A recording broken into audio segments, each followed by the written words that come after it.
Good evening, class. Today we're going to start our Introduction to Poetry unit. Before we begin, I just want to give you an explanation for the worksheet that I passed out to you. It is folded, so please keep it folded until we're finished answering the questions. Okay, so let's start.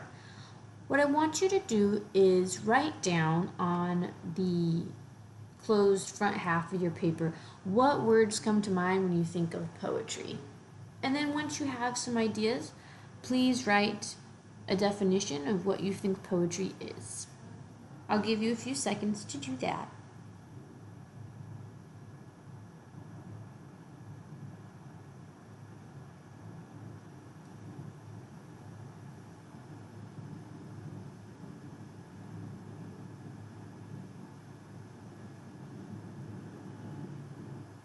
Okay, now we're going to take a look at some clips.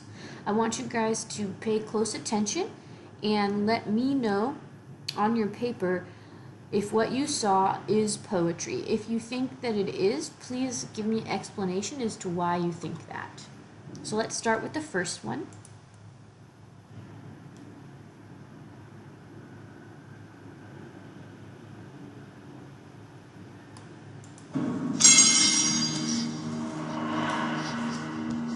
I can assure you I mean you no harm. Who are you? Who? Who is but the form following the function of what, and what I am is a man in a mask. Oh, I can see that. Of course you can. I'm not questioning your powers of observation. I'm merely remarking upon the paradox of asking a masked man who he is. Oh, right. But on this most auspicious of nights, permit me then, in lieu of the more commonplace sobriquet, to suggest the character of this dramatis persona. Voila!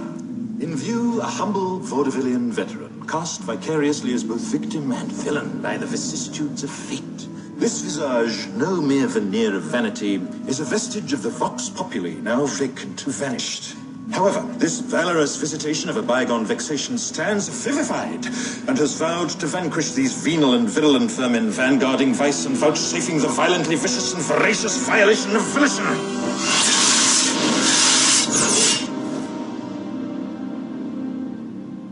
The only verdict is vengeance, a vendetta, held as a votive, not in vain, for the value and veracity of such shall one day vindicate the vigilant and the virtuous.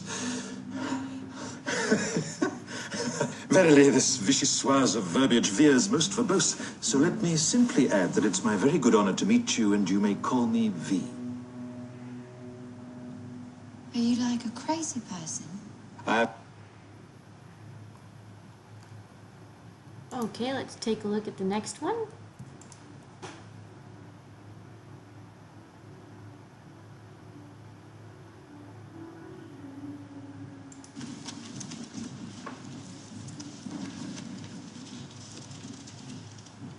We don't read and write poetry because it's cute.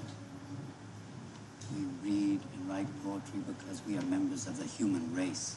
And the human race is filled with passion. Medicine, law, business, engineering, these are noble pursuits necessary to sustain life. Poetry, beauty, romance, love, these are what we stay alive for. To quote from Whitman, O me, O life of the questions of these recurring, of the endless trains of the faithless, of cities filled with the foolish, what good amid these, O me, O life? Answer, that you are here, that life exists in identity, that the powerful play goes on and you may contribute a verse. That the powerful play goes on and you may contribute a verse.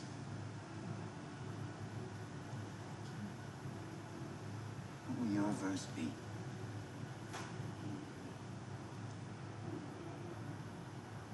Okay, now that you've taken a look at those clips, please write down if what you saw was poetry.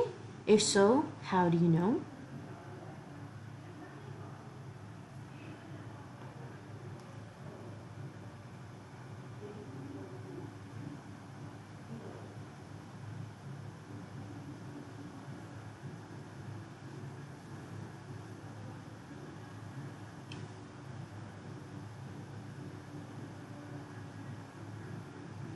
Okay, once you've finished that, let's go ahead and open up those worksheets. I want you to compare your definition and thoughts with that of the definition in the worksheet.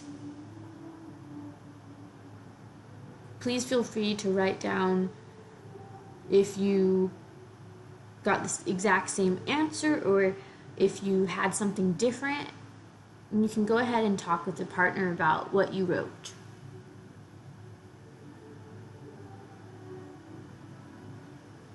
Once you have finished, go ahead and turn it on in. Thank you so much.